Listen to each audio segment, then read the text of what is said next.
Slow Burn Media and Evergreen Podcast presents Who Killed, a podcast that provides a voice for the voiceless.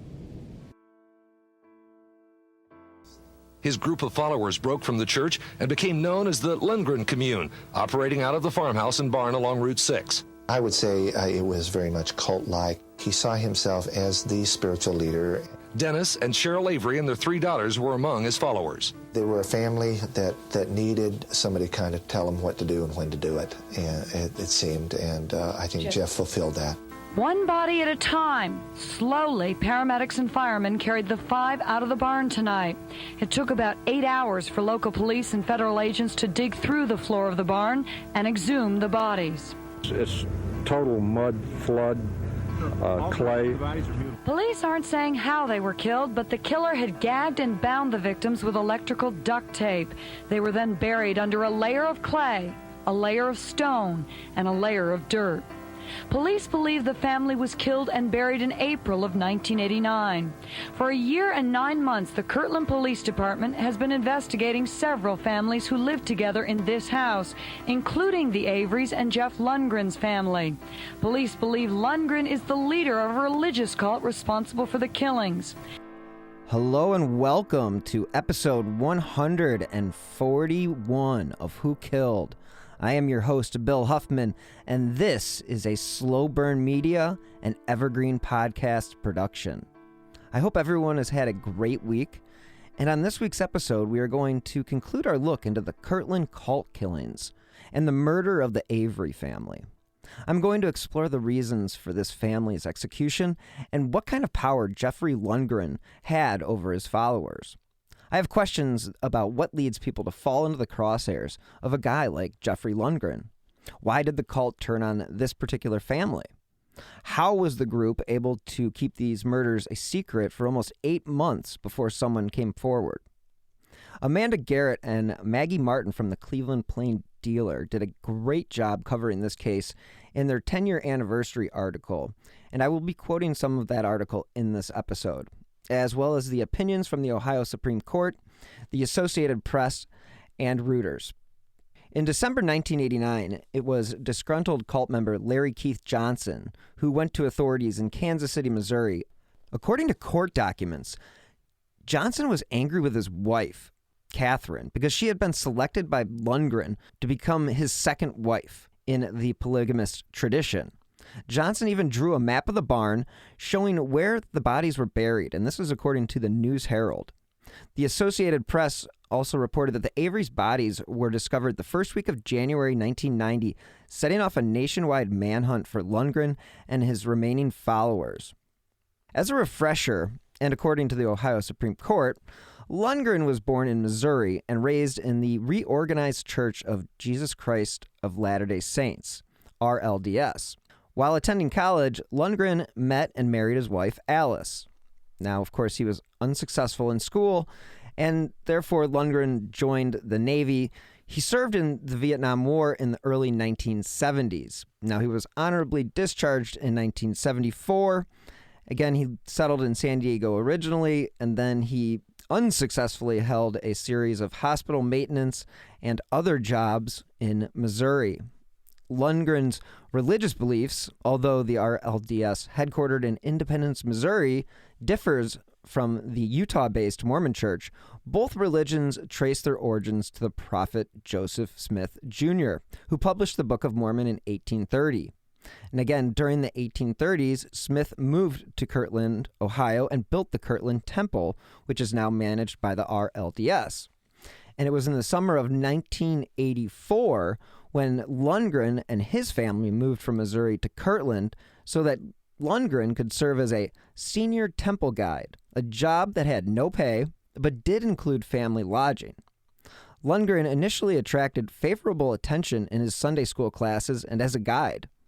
William Russell, a religion professor at an RLDS college, testified that Lundgren knew Scripture exceptionally well, especially the Book of Mormon, and followed the chiastic method of Scripture interpretation, which involves searching text for recurring patterns. However, Lundgren did not understand the Bible's historical context and tended to concentrate on his esoteric method. Now, Lundgren generally fit within the traditions of the RLDS faith in that he described visions, direct spiritual experiences, and God speaking directly to prophets. Over the next 3 years, Lundgren served as a temple guide and taught classes on the Bible and the Book of Mormon. Despite the church's direction to turn over all money received from temple visitors to the church, Lundgren solicited and kept contributions received from visitors. Temple contributions dropped dramatically, and the temple bookstore also suffered fund shortages. Again, the church eventually removed Lundgren as a religion teacher, and in October 1987, he was actually fired as a temple guide and evicted from the place where he lived. Here is a basic layout of Lundgren's cult. Murderpedia.com, yes, it is a website, and it's got a lot of interesting information on it, has a very succinct summary of what the cult's beliefs were built upon. So I'm going to read some of the passages from their website.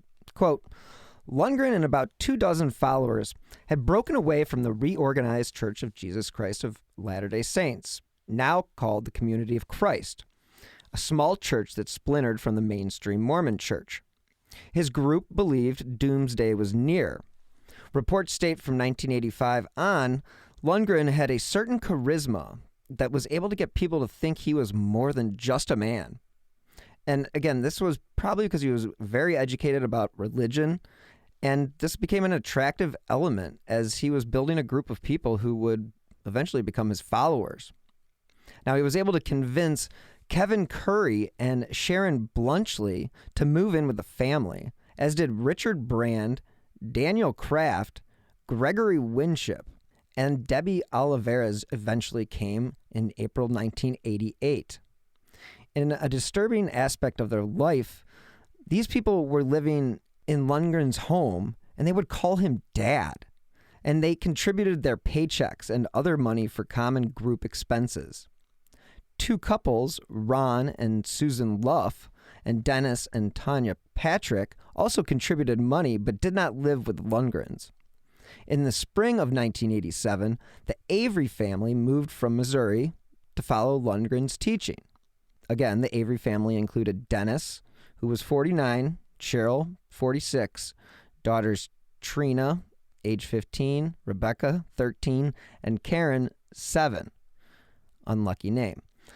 Lundgren was eventually evicted, as I said before, and again, they moved to a rented farmhouse. And this is where Lundgren would proceed his indoctrination of his people. He did this by, quote, stressing the importance of the Kirtland temple. According to Lundgren, his followers had to recapture the temple, an earthquake would elevate it, and Christ would return and establish Zion. Lundgren also spoke of his conversations with God and his visions. He discussed the Book of Revelations and the Book of Mormon and referred to pruning the vineyard and the need to kill 10 followers before Zion could be created.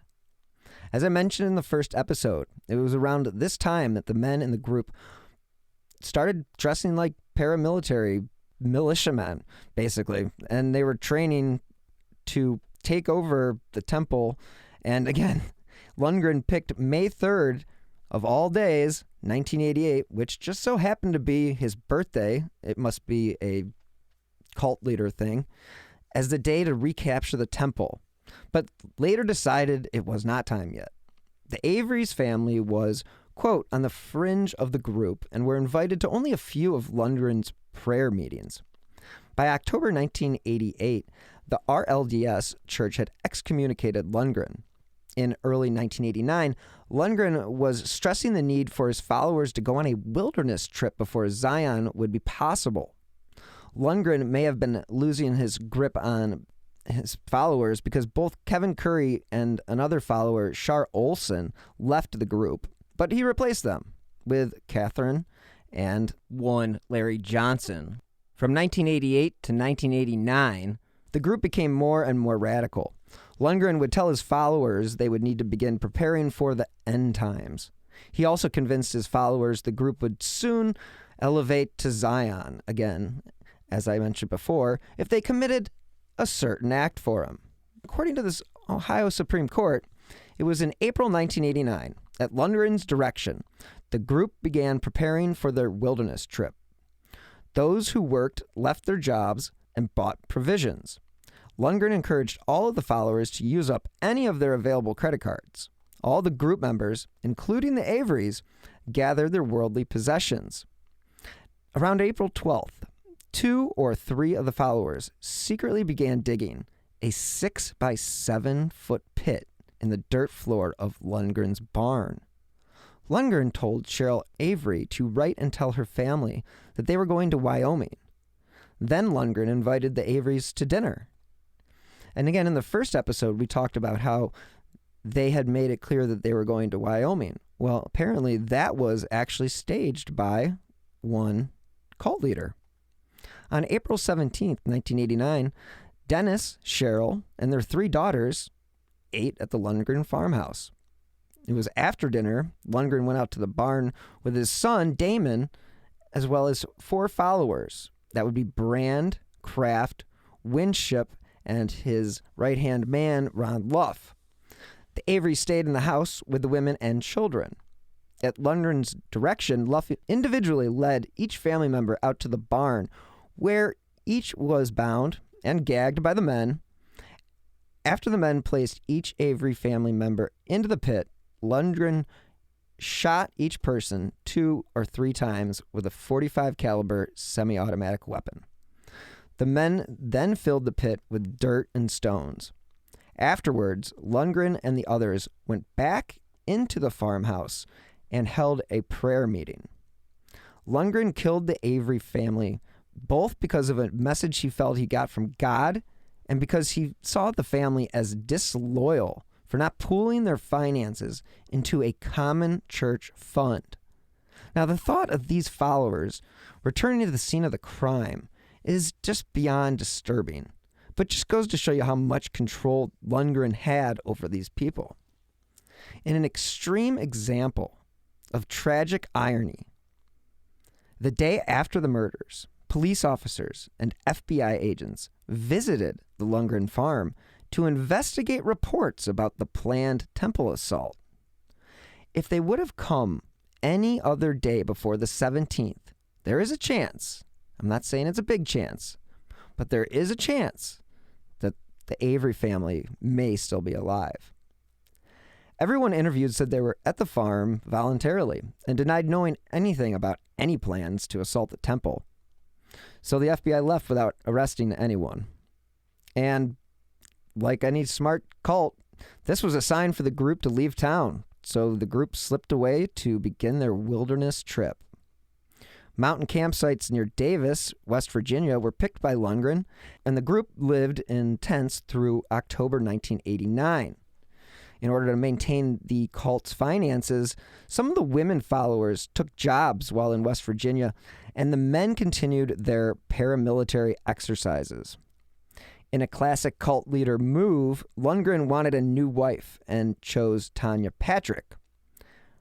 I don't have much detail about what went wrong, but apparently that arrangement did not work out.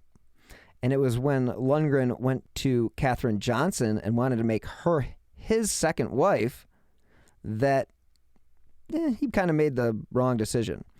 And the reason being is that leader's choice upset Katherine's husband, Larry, and contributed to the group's dissension.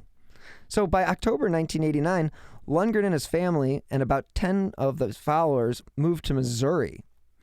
And after living in tents for months, major cracks began to form.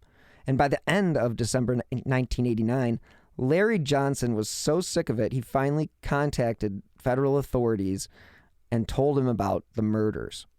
It was on January 3rd, 1990, when Kirtland police began digging out the pit in the barn and found Dennis Avery's body.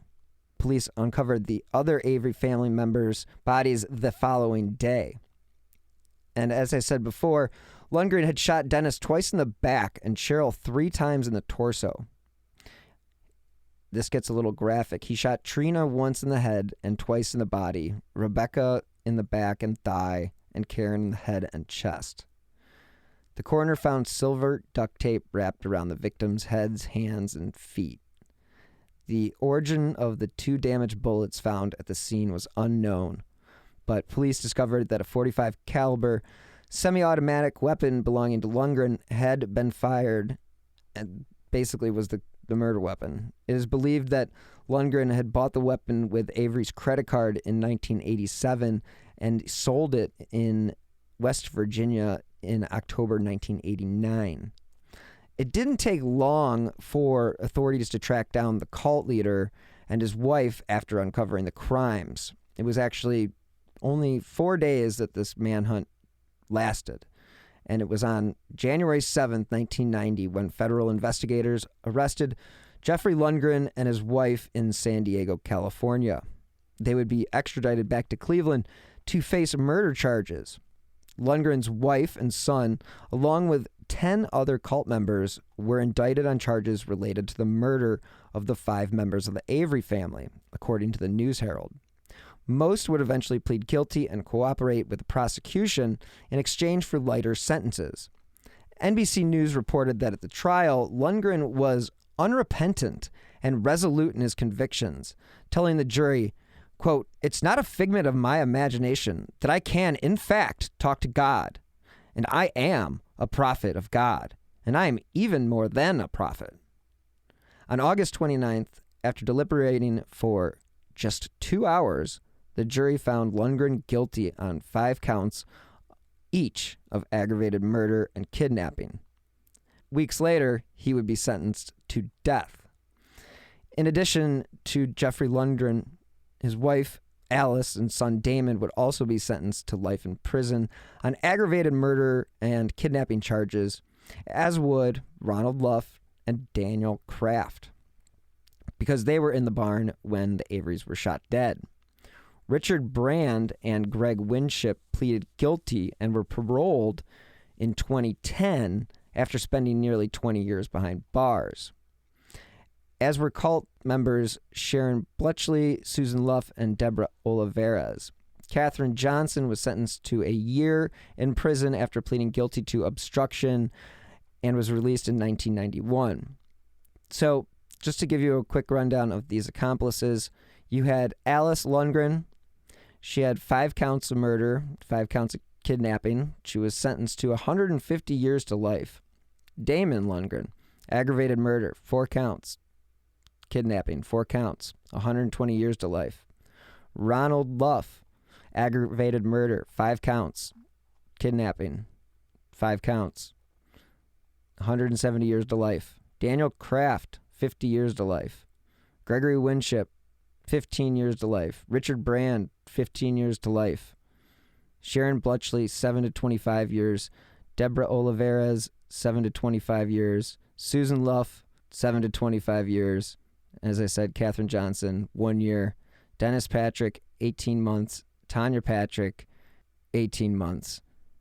These people were really bad people. So to think that they didn't get, life sentences along the lines of Brand, it's a tough one to say.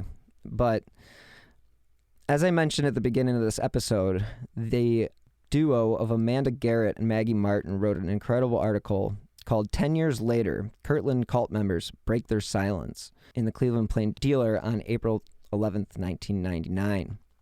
And they wrote, quote, "Standing in the dim light of the barn that April evening, Ron Luff could see the glint of his preacher's pistol amid the shadows of the muddy pit.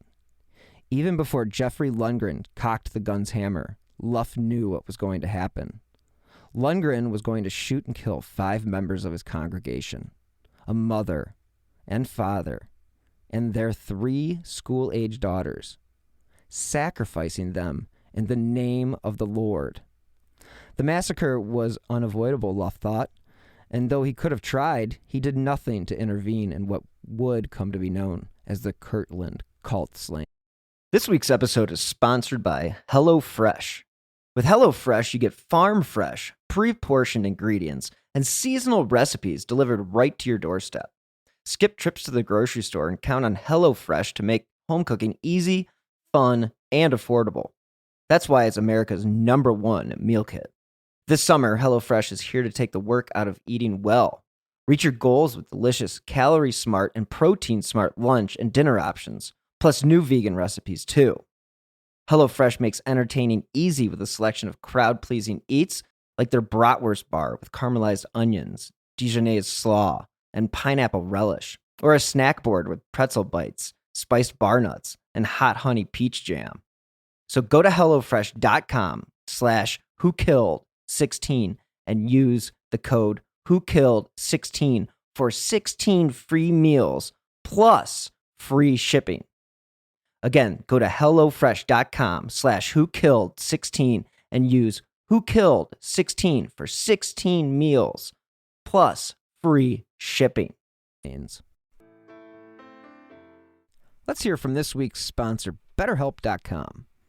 We may have moved past 2020, but 2021 is still looking fairly grim.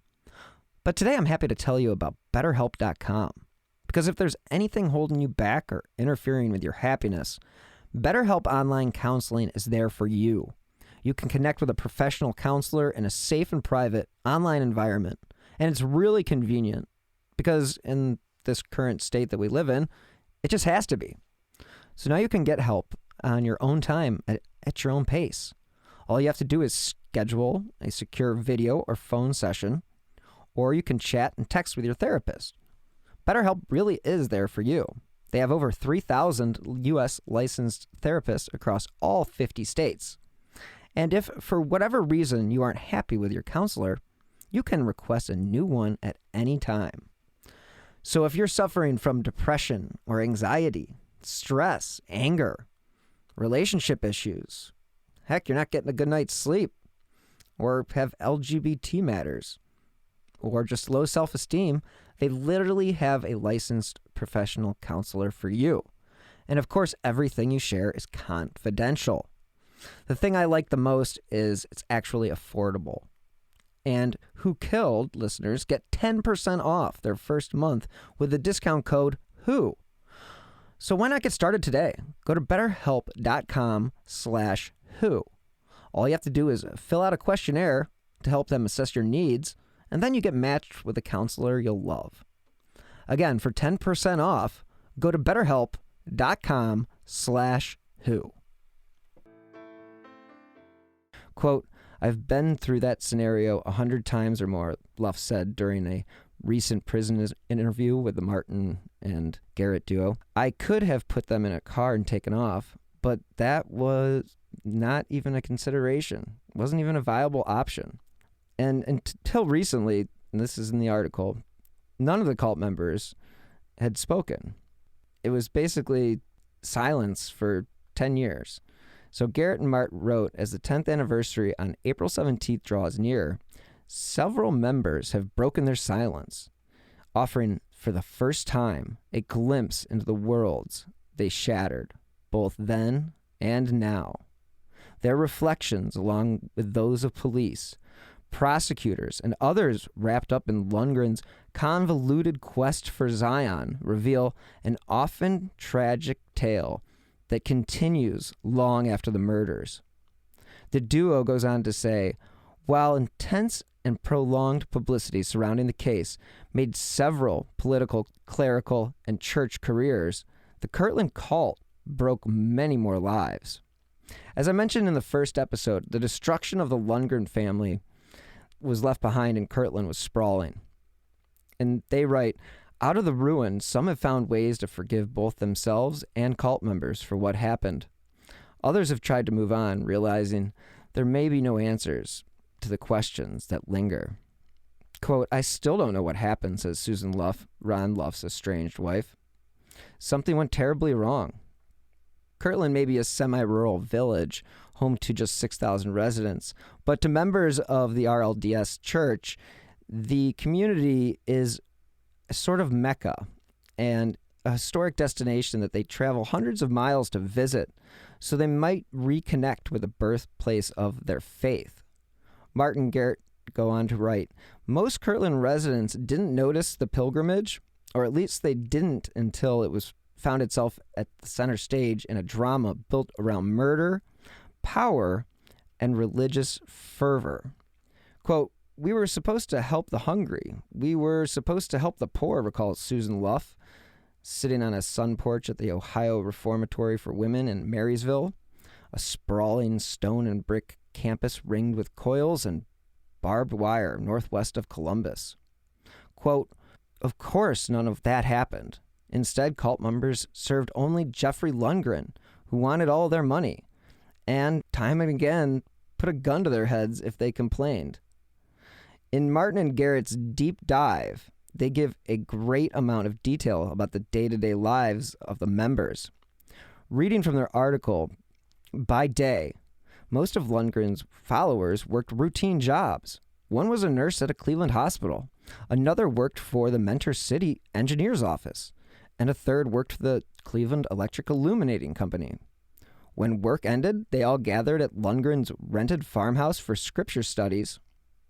Lundgren, who often wore military fatigues and kept a rifle within reach, always a good sign, sometimes preached into the wee hours of the morning. Lundgren fed his group a hybrid mix of biblical and Mormon scriptures, all dissected and interpreted to meet his whims. According to cult members, nearly anything could be a sin, from adding too much garlic to a meal, as one Dennis Avery did, keeping money for yourself, again Dennis Avery. From the beginning, Lundgren promised his followers he would take them to see God. To make the journey, he said, the cult first had to seize the Kirtland temple and kill anyone who tried to stop them. Later, however, as I mentioned, Lundgren revised that plan and said the sacrifice of the Avery family would be enough to reach their goal.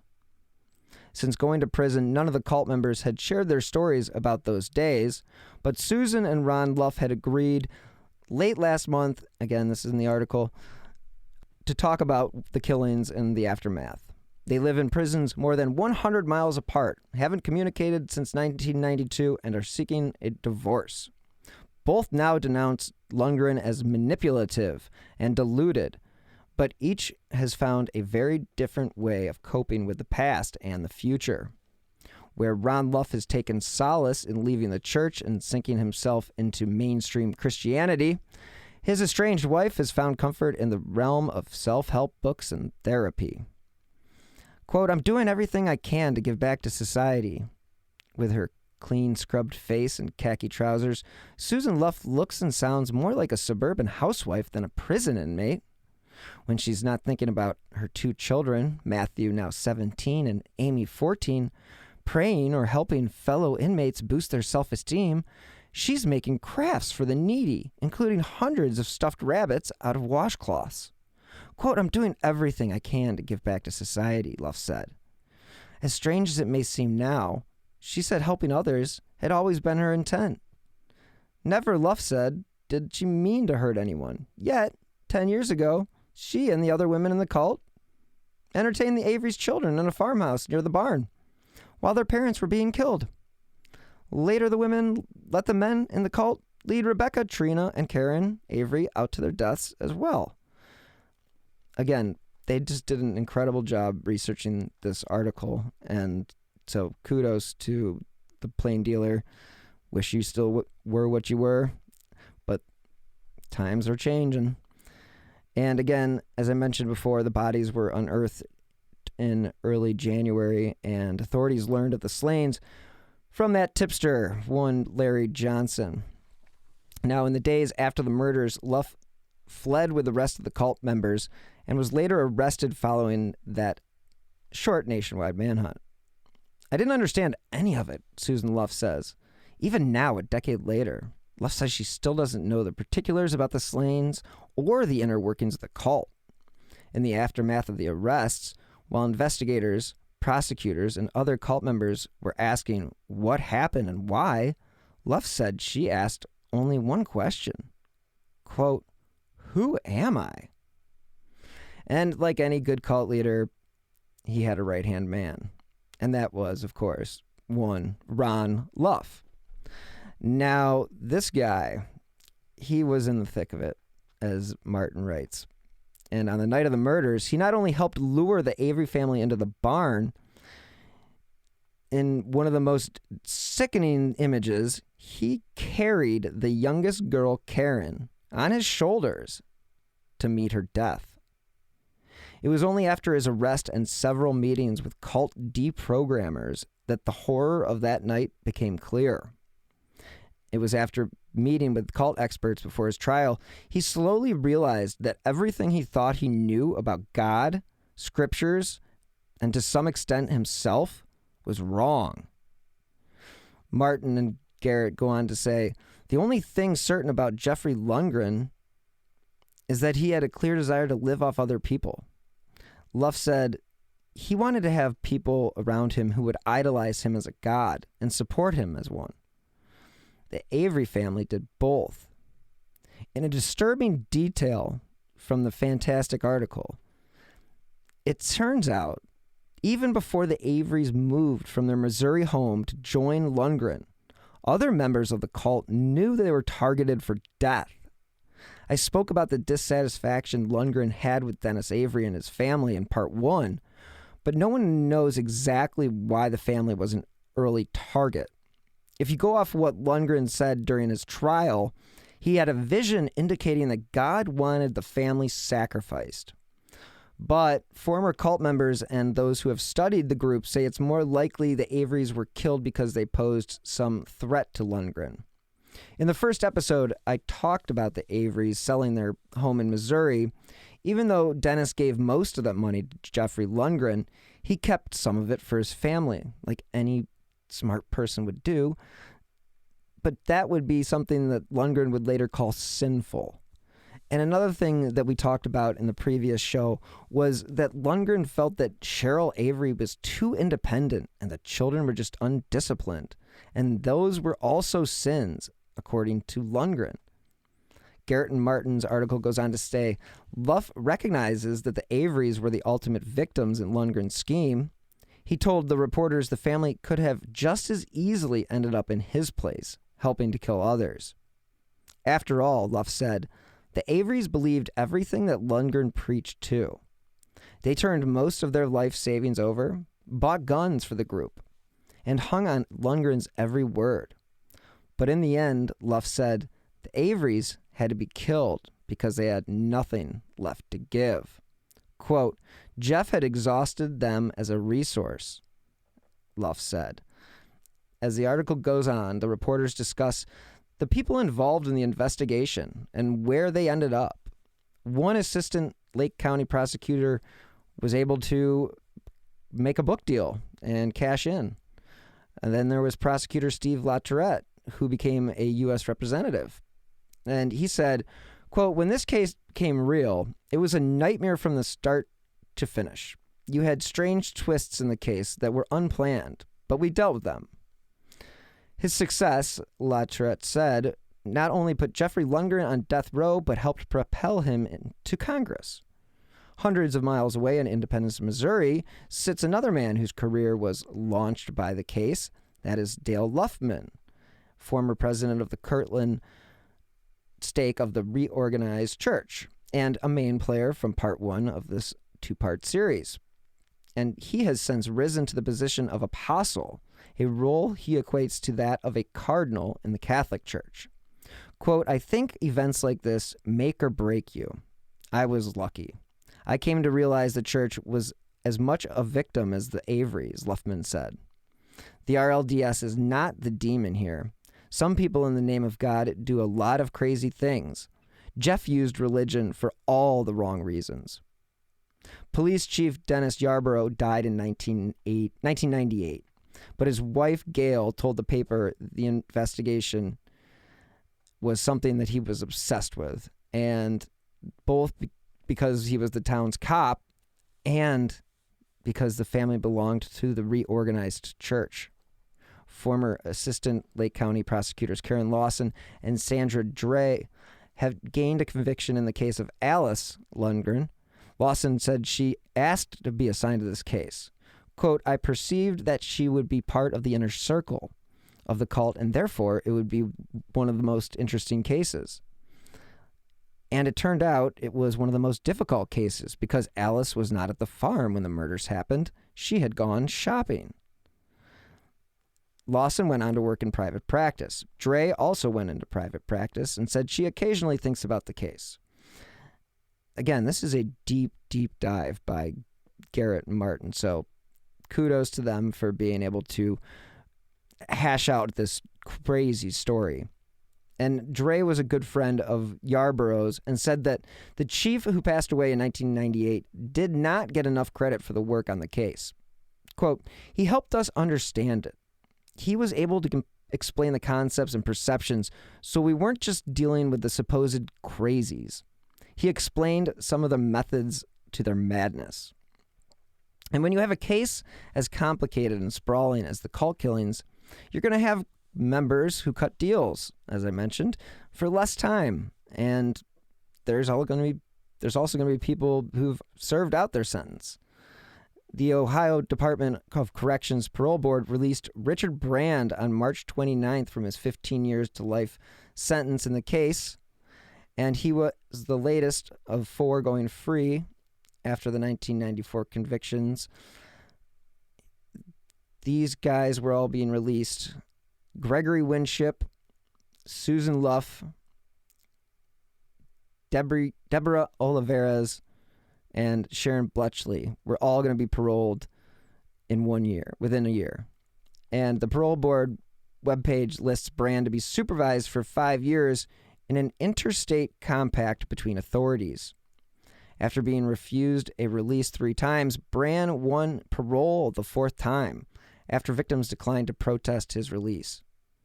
Working on the Lake County case with then-prosecutor Stephen LaTourette, Brand testified against all 3 Lundgrens and Luff. The Ohio Department of Rehabilitation and Correction officials have confirmed that inmate Jeffrey Lundgren will be executed on Tuesday, October 24th, 2006, at 10 a.m. The execution would take place at the Southern Ohio Correctional Facility located in Lucasville, Ohio. The Ohio Revised Code mandates lethal injection as the manner of execution. From a Reuters article, quote, the state of Ohio on Tuesday executed a cult leader who killed a family of 5, a crime he said God had commanded him to carry out. Jeffrey Lundgren, 56, was pronounced dead at 10:26 a.m. Eastern, following an injection of lethal chemicals at the Southern Ohio Correctional Center in Lucasville. For my last words, I'd like to profess my love for God, my family, my children, and my beloved wife. I am because you are. And that was what Lundgren said before he was executed. And again, his group believed doomsday was near. And the prosecutors said Lundgren killed the Avery family both because of a message he felt he got from God and because he saw the family as disloyal for not pooling their finances into that common church fund. Lundgren's last meal of choice on Monday night before his execution was turkey, potatoes, and gravy with a salad and pumpkin pie. Now, he was the 1,050th person executed in the United States since 1976 when the country restored capital punishment. It was the 5th in Ohio in the year 2006 and the 24th in the state since 1999. While Jeffrey Lundgren is 6 feet under, his wife, Alice, is still serving 150 years to life. His son, Damon, 120 years to life. And Luff, 170 years to life. Unfortunately, the apple doesn't fall far from the tree. And in 2010, one of Lundgren's son was arrested for violently abusing his 3-month-old baby. He was accused of throwing the child across the room, fracturing his skull. Luckily, the baby was expected to survive. Now that 30 years have passed and Jeffrey Lundgren has been executed and a lot of members have served their time and the ones most responsible are still in jail, I am very hopeful that the families and the people connected to the Averys, as well as the communities impacted by this tragedy, are healing. Because when you have a case like this, it really takes a lot out of the community, and it takes a lot to rehab your image. So I hope for the city that they are moving forward, because Kirtland's a beautiful town, beautiful village, and it is something that should not be known for something so tragic. I really just hope that the people who were close to the Avery family in Missouri and their relatives have been able to process this, because this is an unusual and tragic crime. And it's probably the first cult killing since Jim Jones in 1989. Of course, we've had Heaven's Gate since then, and there's been a couple of others as well. But this was certainly one that caught the attention of the national press as well as the international press. So it's very wild that a small rural village of 6,000 people would be associated with such a terrible, terrible event. So again, Kirtland, you're a great village, great city. Everybody hopes that you are known for better things than the cult slayings of 1990. So there you have it. The Kirtland cult killings. Tragic and totally avoidable. Thank you guys so much for tuning in this week. And next week, look for a special episode. It will be a crossover episode with a new true crime show from Evergreen Podcasts called Crime Capsule. And I will have the host, Benjamin Morris, as my guest to discuss some of the crimes that he will be discussing on Crime Capsule. It's going to be very entertaining. As you know, I drop new episodes of Who Killed every Friday. If you enjoy this podcast, as well as the other shows that I produce, you can help support Slow Burn Media by using my PayPal username at WilliamHuffman3. Or you can contribute to the show via the Venmo app with my username at Bill-Huffman-3. Every contribution, big or small, helps keep these Slow Burn podcasts running. You can also support the show by leaving a 5-star review on Apple Podcasts or wherever it is that you're listening to your favorite shows. Those 5 stars do help keep the important cases that I cover, such as all the unsolved cases that I've covered, in the spotlight. If you'd like to stay up to date on the cases that I have covered, as well as the new shows I have in the pipeline, please follow me on Twitter at BillHuffman3. You never know what you're going to get. Thank you so much again for listening. And until next time, have a great Thanksgiving. And as always, be healthy and stay safe.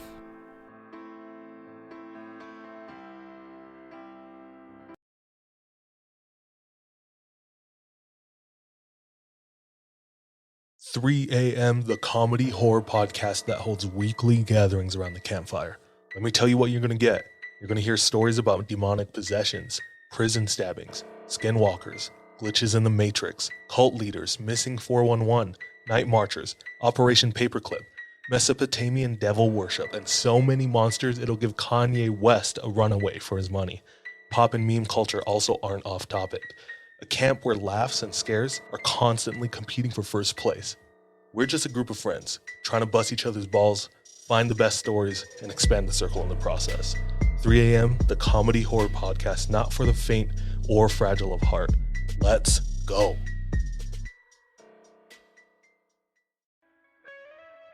Hear Her Sports is a podcast for everyone who loves stories by and about women striving to improve and make a difference in their lives.